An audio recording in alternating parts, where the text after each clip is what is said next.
The marble floors of the Gold Standard Bank lobby were always cold, a stark contrast to the relentless August heat outside, but today, the chill seemed to seep into Grandpa George's very bones. At 78, his movements were naturally slower, more deliberate, but his mind, honed by decades in real estate, remained sharp, a fact his son Mark seemed to have conveniently forgotten.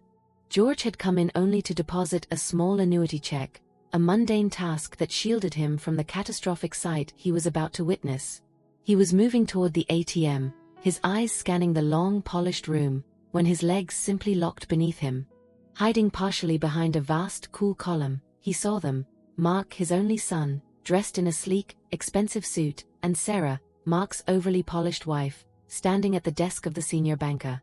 On the polished cherry wood surface between them lay not a simple transaction slip, but multiple thick, rubber-banded stacks of $100 bills, a staggering physical mound of cash that could only represent one thing: the total, liquidated contents of George's certificate of deposit, the $1 million he had saved, invested, and guarded his entire working life. This money was not merely his retirement fund, it was the sacred, unspent legacy meant for his two granddaughters' education, a silent promise made to his late wife. George felt a wave of nausea, followed by a cold, searing clarity. He watched Mark lean in urgently, his nervous energy palpable even from across the room, asking the banker, "Just confirm, this is all of it? Every penny from the certificate of deposit?" Sarah, grasping Mark's arm, hissed for him to lower his voice, but their actions were already shouting the truth. They hadn't waited for his death, hadn't even waited for him to grow frail. They were liquidating his future, stealing his dignity, and dismantling his life while he stood just 20 feet away, a living ghost they couldn't be bothered to see. The shock was so profound that it bypassed grief, hardening instantly into a crystalline resolve. He didn't move, he simply pulled out his old, reliable cell phone. With a hand that only shook slightly, he raised the phone just above the marble column and snapped a clear, indisputable photograph: the smiling banker, the panicked faces of his son and daughter-in-law, and the monstrous pile of stolen cash resting between them. The photograph was cold, hard proof of their betrayal. He lowered the phone, pressed it firmly against his chest, and without a word, without alerting them to his presence, George turned and walked silently out of the bank, leaving the bright, cavernous room for the searing, blinding sunlight, carrying the weight of the ultimate betrayal. He hadn't lost his money yet, he had only just discovered the cost of his trust. The scorching afternoon sun beat down on George's sedan as he drove away from the bank, but he felt no heat, only a profound, chilling numbness. The 90-minute drive back to his apartment, usually spent listening to classical music or local news, became an internal tribunal. He didn't rage, didn't weep, and didn't swerve. The shock had bypassed normal emotional channels and activated something colder, deeper: the calculated, strategic mind of the businessman who had built that $1 million from nothing. He realized they hadn't just stolen his money, they had stolen his future, his ability to protect his beloved granddaughters. They had banked on his age, banking on his slowing mind and the eventual peace of the grave. They had treated his life savings as their inheritance, prematurely and without conscience. But George was not dead, not yet, and as he drove, the icy resolve settled into a single, unbreakable command: he would not be a victim. The moment he stepped into his quiet, sunlit apartment, the businessman took over completely. He walked past the family photos, photos of Mark graduating, photos of Sarah smiling at a family barbecue, and went straight to his desk, which was meticulously organized with files and legal documents. The photograph he had taken at the bank, transferred instantly to his computer monitor, glowed like an accusation: Mark, Sarah, and the unforgivable stacks of cash. George didn't waste time on regret or lamentation. He spent the next 2 hours engaged in a cold, surgical strike. His first call was to Attorney Davies, his estate lawyer for 30 years.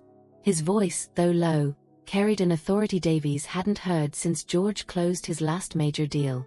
"Davies," George stated without preamble, "I need an emergency injunction and a legal hold placed immediately on all assets: the house, the joint investment accounts, the vehicles, of Mark and Sarah Davies. I have evidence of financial elder abuse and theft of funds exceeding $1 million." He emailed the photograph, and within the hour, the legal gears were grinding, turning his children's ill-gotten freedom into a suffocating, legal trap. His second call was to Officer Martinez, a family friend who had moved up through the ranks of the local police. George reported a felony, detailing the financial abuse and the photographic evidence of the massive withdrawal. He explained that he was filing the police report before contacting the perpetrators, knowing that a few hours' head start would be their undoing. He knew Mark and Sarah were likely driving across state lines right now, eager to place the stolen money into some untraceable, offshore account.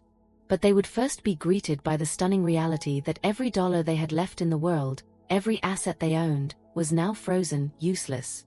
The realization that their own financial stability, the very security they had tried to steal from him, was gone, thanks to the swift, decisive action of the old man they had underestimated, gave George a grim satisfaction. He looked at his watch. It had been exactly 2 hours and 15 minutes since he walked out of the bank.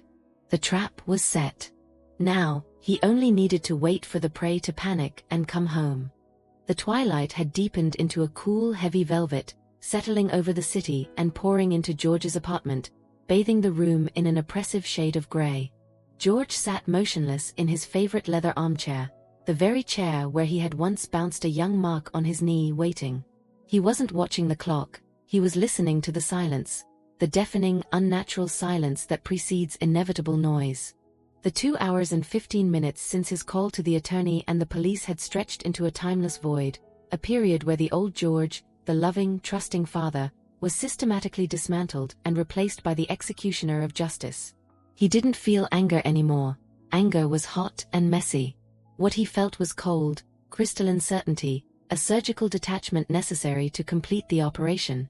He had changed his will, removing his son and daughter-in-law completely, ensuring that the legacy, now retrieved, would pass directly to his granddaughters, the true innocents in this sordid affair. The legal freeze on their assets was already in place, the financial equivalent of a severed artery, designed to induce panic and force their return. He knew they wouldn't call, they would simply appear, frantic and aggressive, attempting to intimidate the feeble old man into reversing the transaction and forgetting the incident. The silence was violently shattered by the sound of a car skidding to a harsh stop outside and the frantic clatter of keys at his front door. They didn't knock, they burst in, the cool evening air rushing in behind them, thick with their panic and cheap cologne. Mark was red-faced, his tie askew, looking less like a successful businessman and more like the spoiled, cornered boy George remembered from childhood. Sarah, usually so composed, was hysterical, her makeup slightly streaked, clutching her expensive handbag like a life raft. Their eyes weren't focused on George, but on the perceived threat to their material security, their voices rising instantly to a scream. Mark was the first to speak, his words a furious, panicked torrent of accusation. "Dad, what the hell did you do? The bank froze everything. Our accounts, the credit cards, the house is locked down. I called the attorney, and he said you slapped an emergency injunction on our joint accounts. Are you insane? What kind of sick, twisted game is this, you old bastard?" Sarah followed, her voice a piercing shriek of indignation. "We can't even buy groceries. Our credit cards are declining. You just ruined our lives, George. You have to fix this. Call your lawyer right now and tell him this was a mistake. We were going to talk to you tomorrow, we swear." George remained seated in his armchair, a small island of stillness in their raging storm. He simply watched them, letting the sound and fury of their greed wash over him, observing how quickly their veneer of filial concern evaporated under financial duress. He let them exhaust themselves for a full minute, until their breathing was ragged and the room was thick with their desperation. Then, very slowly, very deliberately, he reached to the side table. He didn't raise his voice. In fact, he spoke so quietly that they were forced to stop shouting just to hear him, the sudden contrast arresting their panic. "It's not a game, Mark. It's consequence." He picked up the framed 8 by 10 print he had made of the bank photo, the one showing Mark, Sarah, and the $1 million, and held it up for them to see. "You asked what I did? I made a withdrawal of my own. I withdrew my trust, I withdrew your access to my life, and I withdrew my participation in your lie." The sight of the photo, the undeniable, irrefutable evidence of their crime caught in the harsh reality of a framed image, hit them like a physical blow. Mark stopped breathing, his face draining of all color, the fury instantly dissolving into raw, naked fear. Sarah let out a choking gasp, burying her face in her hands, realizing the extent of the disaster. They didn't need to see the camera. The photograph was the ghost of their crime made manifest. "You thought I was too old, didn't you?" George continued, his voice steady, carrying the weight of 78 years of honest labor and now, unbearable heartbreak.